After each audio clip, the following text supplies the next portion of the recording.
Hello dear students, welcome to our channel educational goal. और आज के इस वीडियो में हम आपकी जो भूगोल की एग्ज़ाम होने वाली है उसके लिए सारे विकल्प हम तैयार करेंगे। इसलिए आपको मेरे साथ ही इन विकल्प को याद करना है और वीडियो के अंत तक बने रहना है ताकि आपका एक भी नंबर ना कटे। तो देखिए, इस बार हमारी जो इकाई है, इकाई 5 है और अध्याय 12वां है। अध्याय का नाम है भौगोलिक परिप्रेक्ष्य में चयनित कुछ मुद्दे एवं समस्याएं। ठीक है। और देखिए यहाँ पर जो पहला विकल्प का प्रश्न है कि मनुष्य के लिए कितने डेसिबल की ध्वनि सहनीय है, यानी कि मनुष्य कितने डेसिबल की ध्वनि को सहन कर सकता है। तो इसका उत्तर हो जाएगा 60 से 70 डेसिबल की ध्वनि। ठीक है। फिर अगला है मृदा की गुणवत्ता किस प्रदूषण से नष्ट होती है, यानी कि जो भूमि, जो मृदा मिट्टी है उसकी जो गुणवत्ता वो किस प्रदूषण से नष्ट होती है। तो इसका उत्तर हो जाएगा भूमि प्रदूषण। कौन सा? भूमि प्रदूषण। ठीक है। फिर अगला है जल प्रदूषण से फैलने वाला रोग निम्न में से कौन सा है। तो इसका उत्तर हो जाएगा हेपेटाइटिस। क्या हो जाएगा? हेपेटाइटिस। आगे देखते हैं हम, शहरी धूम्र कोहरा का क्या कारण, यानी कि शहर में जो धुंध छा जाती है उसका प्रमुख कारण क्या है। तो उसका प्रमुख कारण है वायु प्रदूषण। जैसे कि दिल्ली में जो कोहरा छा जाता है तो वायु प्रदूषण की देन है। फिर अगला है निम्नलिखित में से सर्वाधिक प्रदूषित नदी कौन सी है। तो देखिए, ब्रह्मपुत्र, सतलुज, यमुना, गोदावरी। तो सबसे गंदी नदी जो है वो दिल्ली में आपको पता है यमुना नदी है। तो सबसे ज़्यादा प्रदूषित नदी कौन सी हो गई? यमुना। ठीक है। निम्नलिखित में से कौन सा रोग जलजन्य है, यानी कि कौन सा रोग है जो पानी या जल की वजह से होता है। तो उस रोग का नाम है अतिसार। ठीक है, अतिसार। फिर अगला है निम्नलिखित में से कौन सा अम्ल वर्षा का एक कारण है, यानी कि अम्लीय वर्षा जो होती है वो किस कारण से होती है। तो वो होती है वायु प्रदूषण के कारण ही, क्योंकि वायु जो धुआं है उसी में सब कुछ सारे अम्ल मौजूद होते हैं। और जब पानी की बूंद गिरती है तो वायु में मिक्स होकर के गिरती है और उससे जो होता है अम्लीय वर्षा होती है। ठीक है। आगे देखते हैं, प्रतिकर्ष और अपकर्ष कारक उत्तरदायी है, यानी कि जो प्रतिकर्ष कारक हो या अपकर्ष कारक हो किस बात के लिए उत्तरदायी है। तो ये प्रवास के लिए, व्यक्ति जो एक स्थान से दूसरे स्थान तक जाते हैं बसने के लिए, उसको बोलते हैं प्रवास। तो प्रवास के लिए जिम्मेदार है। ठीक है। तो ये हमारी यूनिट पूरी हो गई। अब अगली यूनिट है परिवहन एवं संचार, इकाई नंबर 4 है ये। ठीक है। और अध्याय है 10वां। ठीक है। और इसके विकल्प हम देखने वाले हैं। तो देखिए, पहला है भारतीय राष्ट्रीय महामार्ग प्राधिकरण की स्थापना कब हुई। तो इसकी स्थापना हुई थी 1995 में। ठीक है, 1995। फिर अगला है सबसे अधिक सड़क घनत्व 2011 वाला राज्य कौन सा, यानी कि 2011 में सबसे अधिक सड़क घनत्व किस राज्य में था। तो वो केरल। ठीक है। क्या नाम है? कौन सा राज्य? केरल है। फिर अगला है भारत की प्रथम रेलवे लाइन किन दो नगरों के मध्य निर्मित की गई थी। आप सभी को याद है रेल हमारे यहाँ अंग्रेजों ने चलाई थी। तो दो नगर कौन कौन से थे? वो मुंबई और ठाणे थे। ठीक है, तुक्का वाला। फिर अगला है नागपुर योजना कब बनाई गई। तो इसकी जो डेट है वो है 1943। ठीक है, 1943। अगला है भारत का प्रथम संचार उपग्रह कौन सा है। तो कौन सा है? आर्यभट्ट। कौन सा है? आर्यभट्ट।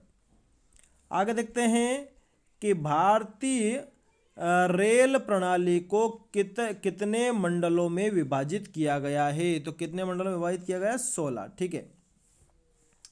अब उसके बाद अगला है निम्नलिखित में से कौन सा भारत का सबसे लंबा राष्ट्रीय महामार्ग है। तो इस महामार्ग का नाम है NH7। NH7। ठीक है।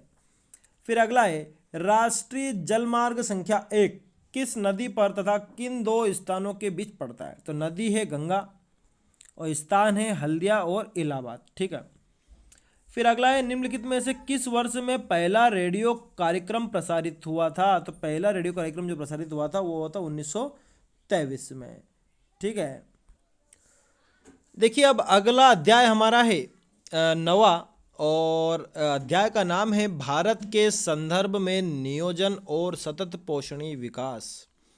और पहला बहुविकल्पी प्रश्न है, आईटीडीपी निम्नलिखित में से किस संदर्भ में वर्णित है? तो देखिए आईटीडीपी जो जिससे संबंधित है वो है गा वाला, समन्वित जनजाति विकास प्रोग्राम। ठीक है, पी से प्रोग्राम, और जो डी है डेवलपमेंट, और टी से ट्रिब्यूनल, और आई से आप इंटीग्रल भी कह सकते हैं। ठीक है, तो गा वाला इसमें आएगा। दूसरा है, इंदिरा गांधी नहर कमान क्षेत्र में सतत पोषणीय विकास के लिए इनमें से कौन सा सबसे महत्वपूर्ण कारक है? तो देखिए सबसे महत्वपूर्ण कारक है पारितंत्र विकास। ठीक है, ऐसा नहीं कि सिर्फ कृषि विकास, पारितंत्र विकास। फिर अगला है कि किस वर्ष योजना आयोग का स्थान नीति आयोग ने ले लिया था? तो वो वर्ष था 2015। ठीक है, फिर अगला है, सूखा संभावित क्षेत्र विकास कार्यक्रम किस पंचवर्षीय योजना में प्रारंभ हुआ? तो वो थी चतुर्थ पंचवर्षीय योजना। ठीक है, आगे है, भरमौर जनजातीय क्षेत्र में कौन सी मुख्य नदी प्रभावित होती है? तो वो नदी है रावी नदी। ठीक है, कौन सी नदी है? रावी नदी। फिर अगला है, निम्नलिखित में से किस बांध से इंदिरा गांधी नहर निकाली गई? तो उस बांध का नाम है हरिके बांध। ठीक है, हरिके गा वाला देखना। ठीक है सभी। फिर अगला है, इंदिरा गांधी नहर के कारण राजस्थान में निम्न में से कौन सी समस्याएं उत्पन्न हुई है? तो देखिए समस्या जो उत्पन्न हुई वो है जल भराव, मृदा लवणता, यानी कि जो जल भरने की वजह से जो वहाँ की मृदा है, मिट्टी, उसमें किसकी मात्रा बढ़ गई है? लवण की मात्रा बढ़ गई है। ठीक है, तो ये वाला अध्याय भी पूरा हुआ। अब अगला अध्याय देखते हैं। देखिए अगला अध्याय है खनिज तथा ऊर्जा संसाधन, और इसमें पहला बहुविकल्पी प्रश्न है, मोनोजाइट तथा थोरियम खनिज किस राज्य में पाए जाते हैं? तो इस राज्य का नाम है केरल। ठीक है, क्या नाम है? केरल। मतलब गा वाला लगाया मैंने, फिर सभी ध्यान दें, फिर से मैं इसको लगा देता हूँ, केरल। अगला है, निम्नलिखित में कौन सा खनिज अधात्विक खनिज है? तो अधात्विक खनिज कौन सा है? अभ्रक। ठीक है, जिसमें भारत का प्रथम स्थान है विश्व में। अगला है, तांबे का सबसे अधिक उत्पादन किस राज्य में होता है? तो कौन से राज्य में होता है? राजस्थान। ठीक है, कौन सा? राजस्थान।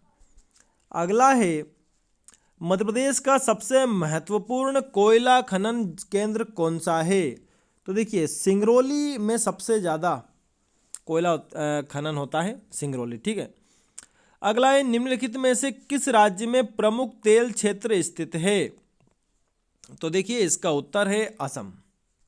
असम के डिगबोई में तेल का जो भंडार है। ठीक है, अगला है, निम्नलिखित में से किस स्थान पर पहला परमाणु ऊर्जा स्टेशन स्थापित किया गया था? तो उस स्थान का नाम है तारापुर। ठीक है, क्या नाम है? तारापुर। अगला है, निम्नलिखित में कौन सा खनिज भूरा हीरा के नाम से जाना जाता है? तो उसका नाम है लिग्नाइट। क्या नाम है उसका? लिग्नाइट नाम है। अगला है, निम्नलिखित में से कौन सा ऊर्जा का अनवीनीकरणीय स्रोत है? तो देखिए ये सभी इनको नवीन किया जा सकता है। अनवीनीकरणीय कौन सा है? ताप। ठीक है, क्या है? ताप। तो ये यूनिट भी पूरी हुई। अब अगली देखते हैं। अगला अध्याय है जल संसाधन, और इसमें पहला बहुविकल्पी प्रश्न है कि भारत में विश्व के कुल जल संसाधनों का कितना प्रतिशत जल मिलता है? यानी कि जितने भी जल संसाधन हैं उसका कितना प्रतिशत भारत में मौजूद है? तो सिर्फ 4% मौजूद है, और जनसंख्या कितनी है? 16% भारत में। ठीक है, निम्नलिखित में से जल किस प्रकार का संसाधन है? तो देखिए ये अलग अलग वर्गीकरण है।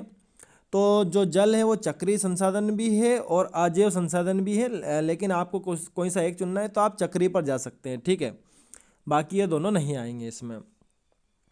अगला है, निम्नलिखित में से देश में किस नदी में सबसे ज़्यादा पुनः पूर्ति योग्य भौम जल संसाधन है?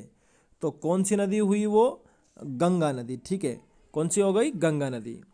फिर अगला है घन किलोमीटर में दी गई निम्नलिखित संख्याओं में से कौन सी संख्या भारत में कुल वार्षिक वर्षा दर्शाती है, यानी कि जो कुल वार्षिक वर्षा जो घन किलोमीटर में होती है वो इनमें से कौन सी है। तो इसका उत्तर हो जाएगा 4000। क्या हो जाएगा? 4000। आगे बढ़ते हैं।